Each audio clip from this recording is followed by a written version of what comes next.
This month we're going to talk about eye protection. Think of some excuse you've used, or maybe you've heard someone else use, for not wearing your eye protection. You might have heard or used, they're not comfortable, they're dirty, they fog up. You were going to do something real quick, you didn't want to stop and put them on. While you may think some or all these excuses sound like good reasons for not wearing your eye protection, consider what could happen if an accident occurred and an injury in one or both of your eyes. Is it worth risking injury or even blindness for any one of these reasons? Our eyes are one of our greatest assets. They give us the ability to see the world around us. If we do not protect our eyes from injury, we could easily lose that ability. So why should we be concerned with eye safety? Well, eye injuries of all types occur at a rate of around 2,000 injuries a day. 10 to 20% of these injuries result in temporary or permanent vision loss. 3 out of 5, or about 60% of the people that have eye injuries were not wearing eye protection, and that other 40% were wearing the wrong kind of eye protection. Some eye injuries can occur by just being an innocent bystander. You might walk past a work area, or you're standing there watching someone else work. You could still be exposed to some of those hazards. So let's go over some different types of eye hazards. It could be contact with chemicals. It could be misuse of tools like improper guards or poor maintenance, or maybe a poor safety habit.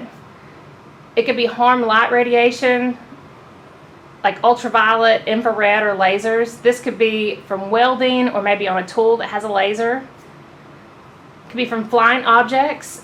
About 70% of all eye injuries are caused by flying debris or falling objects. And this could even be like small particles and dust. Eye protection is also needed to protect against exposure to infectious agents in sewer treatment. So when you're looking at your safety glasses or your eye protection, you need to make sure that they have the ANSI Z87 or Z87 and a plus symbol marked somewhere on them. It could be on the lens, it could be on the frame. I've got some examples up here where you can see it's on lenses and frames. Some have the plus, some don't. The ANSI stands for American National Standards Institute, and that's what they stamp on there to show you that they're certified for industrial eye protection. And that Z87 is a performance standard. And the plus that means if it's impact rated. So if you're wearing a frame and something hits it and it's got the plus, it shouldn't break. Where if it doesn't have the plus, it's going to break easy.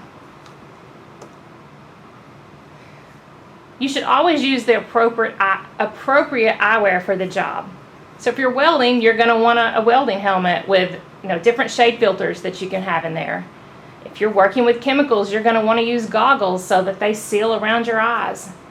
If you have prescription glasses that you wear, but you still need to wear a pair of safety glasses over them, the bottom right corner, those go over a pair of regular glasses so you can still see with your prescription and it's protected.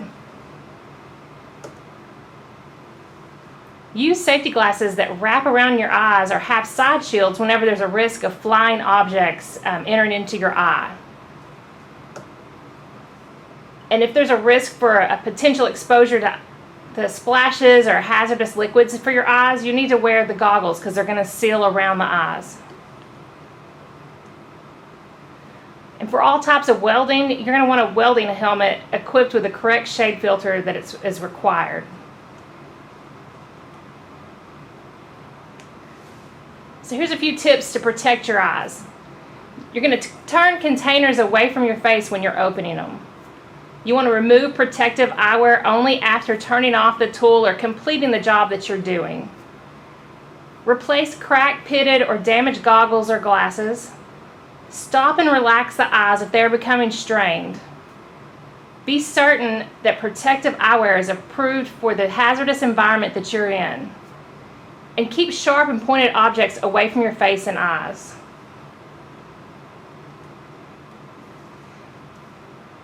So what kind of care and maintenance should you do for your eye protection?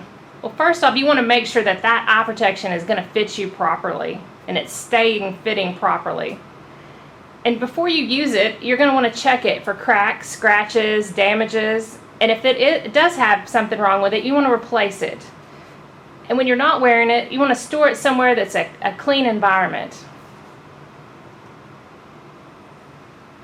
So what should you do if you've got an eye emergency? Well, seek medical attention as soon as you can following an injury, especially if you have pain in the eye, blurred vision, or loss of any vision. Several simple first aid steps can and should be taken until you're able to get medical assistance. So if you have some kind of small particle or dust in your eye, don't rub it. You want to try to lift that lid outward and kind of pull it down over your eyelid, the lower eyelid, and you're going to have like a natural tears that are going to wash or try to wash that speck or dust out of your eye. And if that doesn't work, you want to irrigate the eye with some artificial tear solution. If that piece of particle or dust, if it's in there and it's not going to wash out, you want to keep that eye closed and put a light bandage over it and then seek medical care. If you have been hit in the eye, you want to gently apply a cold compress without putting pressure on the eye. And you're going to place that gently on the injured eye because that can help with reduce pain and swelling. And if it's causing severe pain or reducing vision or you're having a lot of pain in that area, you're going to want to seek medical care. Now, first aid for chemicals in the eye is a little different. You're going to want to flush that eye with water for at least 15 minutes. Now, if you're close to somewhere that has an eye wash station, you're going to want to do that at one of our eye wash faucets or a shower. If you're out somewhere that's not available, you could use a garden hose or pour some kind of clean water from a container in your eye. If you're wearing contact lenses, you're going to want to remove them before you start flushing. And you don't want to put anything else in your eye. If you may know that you can neutralize it with something, but you don't want to do that. You don't want to put any more chemicals in your eye. And don't bandage it. And you're going to want to seek immediate medical attention after you've flushed it. And you can always look at the SDS or their safety data sheets or the label of that chemical because it's going to give you first aid instructions also. So let's go over how to use an emergency eye wash. These are located at all of our plants. At Maumelle, it's inside of the main building there in their little lab. There's an eye wash. White Oak and 5 Mile, there's an eye wash on their chlorine dock. And at Faulkner Lake, we have some eye washes in the lab, and there's one on the chlorine dock also. And this picture at the bottom right is actually the picture from the Faulkner Lake chlorine dock. So you're going to go to the eye wash station. You're going to hold your eyelids open. And if you can't do that by yourself, you're going to need somebody to help you hold them open. And you're going to flush those eyes for at least 15 minutes, and then you're going to want to seek medical attention after. So I have 5 fun facts about your eyes. The average person blinks around 12 times in a minute. Only 1/6 of your eyeball is exposed to the outside world. And your eyes become tired when you read or stare at a computer screen, and that's because you're blinking less often. A fingerprint has 40 unique characteristics, but an iris has 256. And this is the reason why a lot of retina scans are increasingly being used for security purposes. Your eye is the fastest muscle in your body. That's how we get the phrase, in the blink of an eye.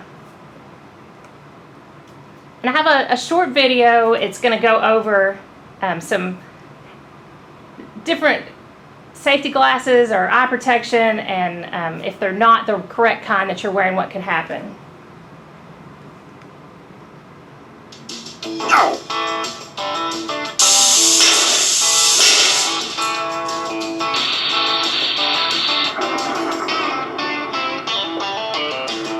Hi, I'm Rachel Walla with Ally Safety, and in today's video, we're going to talk about and test out safety eyewear.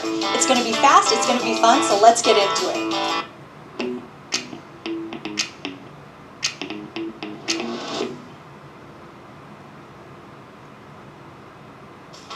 day in the United States, about 2,000 people suffer from job-related eye injuries that are serious enough to require medical attention. Out of those 2,000 injuries, it's estimated that about 90% could be prevented if people just wore their safety eyewear. Safety glasses need to be stamped with the code ANSI Z87. This indicates that they protect against common workplace hazards like impacts and dust. Today, we're going to test out 3 commonly worn pairs of glasses to show the difference so that we can see it for ourselves.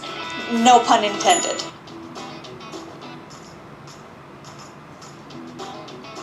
So for this test, we put duct tape on the inside of the eye of each dummy.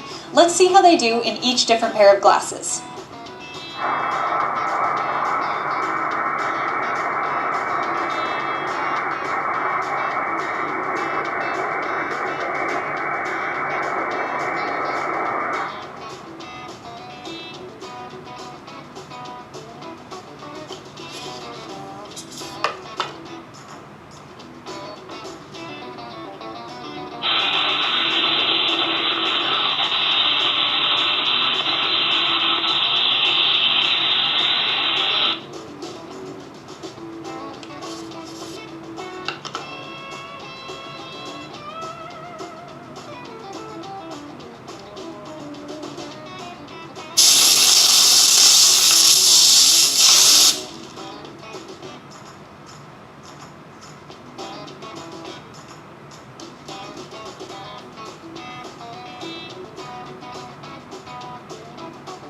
Some of the most serious injuries happen when a flying projectile, like a piece of a broken grinding wheel, fly into the eye.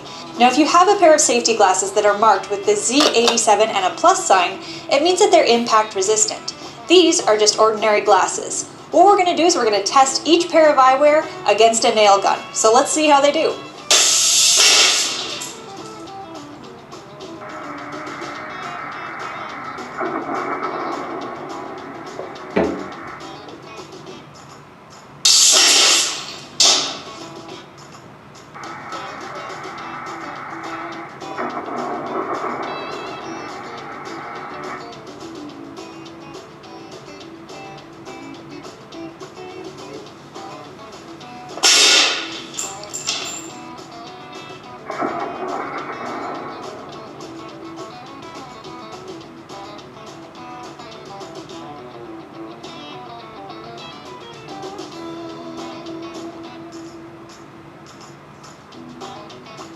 Another type of impact that you need to be aware of is broad impacts. We're going to test this out dropping a wrench from above onto the head below.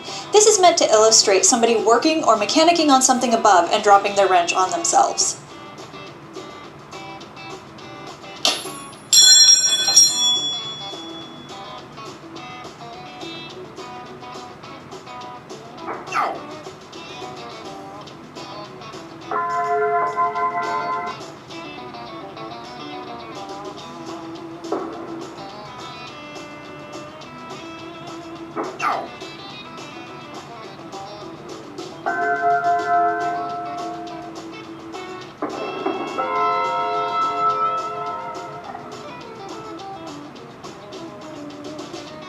Thank you so much for watching. I hope this video was a fun illustration for you of different types of eyewear and the benefits of wearing safety glasses. If it was, please...